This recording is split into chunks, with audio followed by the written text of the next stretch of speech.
আমি রাতে দরজা না খোলার কারণে সকালে আমার শ্বশুর আমাকে যা তা বলল বিভিন্ন কাজের অজুহাত দিয়ে।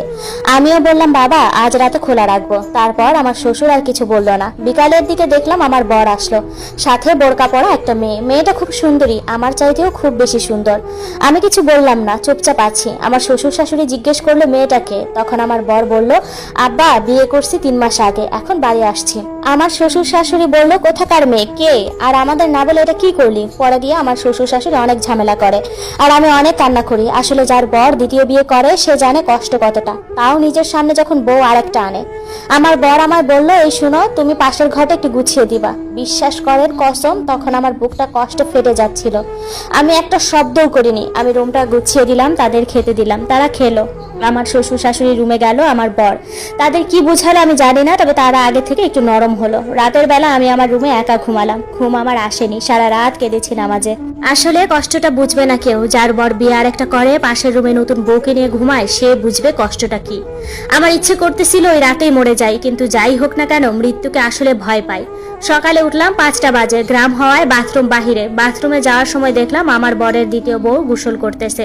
তখন কলিজাটা ছিঁড়ে যাচ্ছিল। আমি আগুন দিলাম চুলায়, নাস্তা বানালাম, হাঁস মুরগিকে ছাড়লাম, খাবার দিলাম, উঠোন ঝাড়ু দিলাম। এগুলো করতে করতে সকাল 8টা বেজে গেল। কোনো কাজ করতে ইচ্ছে করছিল না, তাও করলাম। শাশুড়ি আমায় বলল ছেলেরা এমন করে, সমস্যা নাই। আমিও বললাম আপনার বর করলে বুঝতেন। আমার বর আর বরের দ্বিতীয় বউ উঠলো 10টা বাজে। নাস্তা টেবিলে দিলাম, কিন্তু কোনো কথা বললাম না। দুপুরের রান্না করলাম। দুপুরের দিকে আমার বর রান্নাঘরে এসে আমায় বলতেছে শোনো, আমি কখনো তোমায় অবহেলা করব না, তুমিও থাকো, মাসে 3 দিন তোমার কাছে যাব। আমি বললাম আপনার দরকার আর আমার জীবনে নেই, আপনি মারা গেছেন আমার জন্য। আর কিছু বললাম না।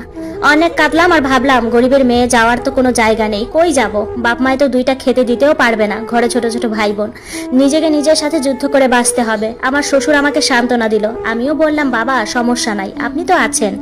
তারপর বর আমার 7 দিন থেকে বউ নিয়ে শহরে চলে যায়। তার সাথে আমার দরকার ছাড়া কথাই হতো না। এদিকে বিভিন্ন কৌশলে আমি আমার শ্বশুরের থেকে টাকা হাতিয়ে নিতাম। সময় যায়, আমার একাকিত্ব বেড়ে যায়। আমার বরের দ্বিতীয় বিয়ের 8 মাস পর আমার শাশুড়ি মারা যায়।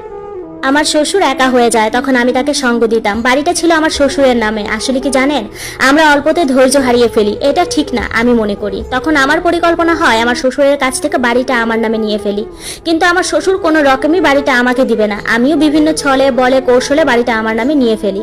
আর আমার শ্বশুরের কিছু জায়গা জমি ছিল, সেগুলিও বিভিন্ন কৌশলে আমার বরের অজান্তে বিক্রি করায় আমার শ্বশুরকে দিয়ে, আর টাকাগুলো নিজে হাতিয়ে নেই। মোটামুটি প্রায় 20 লাখ টাকার মতো হাতিয়ে নেই। একটা কথা বলি, নিজের জীবন থেকে বলছি, বাঁচতে হলে বাঁচার মতো বাঁচবেন, কারোর জন্য মরবেন না। তবে যার জন্য নিজের জীবন শেষ করবেন, অবহেলা সহ্য করবেন, তাকে ছলে বলে কৌশলে শেষ করবেন, তার আগে নিজে শেষ হবেন না। আমার শ্বশুর আমার মোহে এত বিফল হয়েছে যে সবসময় বলতো ওনাকে বিয়ে করতে, একটা বাচ্চা নিতে, কিন্তু আমি সবসময় এগুলো এড়িয়ে যাই। ঈদের ছুটিতে আমার বর তার বউকে নিয়ে বাড়ি আসে। বাড়ি আসার পর আমার বর আমায় বলে কি ব্যাপার, এত সুন্দর হয়ে যাচ্ছ। আমি বললাম তাহলে কি আপনার চিন্তায় মরে যাব। সে রাতে আমার বর আমায় কাছে চাইলো, আমি ধরা দিলাম না, রাতে দরজাও খুললাম না। বরের দ্বিতীয় বউ আমার সাথে কথা বলতে চাইলে আমি তেমন একটা কথা বলতাম না, রেধে বেড়ে তাদের খাওয়াতাম। তারা 15 দিন ছিল। এই 15 দিন আমার শ্বশুরের সাথে কোনো সম্পর্ক হয়নি। এর মধ্যে তারা আবার চলে যায়। আমি আমার শ্বশুরকে বলি আমার বাবার বাড়ি যেতে ইচ্ছে করতেছে, কি করব, কয়েকদিন গিয়ে থেকে আসি। আমার শ্বশুরও বলল আচ্ছা আমিও যাব, চলো।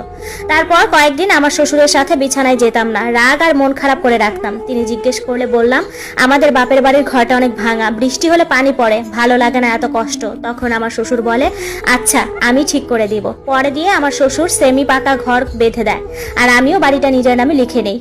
আর আমি যদি তা না করতাম তাহলে আমাকে অকারণে কাঁদতে হতো। তার মধ্যে আমি অনেক স্মার্ট হয়ে গেলাম। শ্বশুরের টাকায় ভালো ভালো জামা কাপড় কিনতাম, অনেক গহনা বানাতাম আর সাজতাম অনেক। আমার শ্বশুর তো সবসময় আমাকে বউ ডাকতো। বলে রাখি শ্বশুর আর বলবো না, তার নাম সবুর। তাকে আমি নাম ধরে ডাকা শুরু করলাম। সবুরের সাথে আমি শহরে গেলাম আমার বরের বাসায়। আমরা বিকেলে ডাক্তার দেখানোর নাম করে বেড়াতে যেতাম। একবার আমরা আখতারুজ্জামান মার্কেট যাওয়ার সময় এক আপা মাথা ঘুরায় পড়ে যায়। ওখানে মেয়ে বলতে আমি ছিলাম। পরে দিয়ে ওনাকে পানি দেই আর ছায়ায় বসাই আর একটু যত্ন করে সাহায্য করি। উনি অনেক ভালো মানুষ ছিল। উনি ওনার নাম্বার আমায় দেয় আর আমাকে বোন ডাকে। আমি ওনার নাম্বার যত্ন করে রেখে দিই, হয়তো পরে কাজে আসবে মনে করে।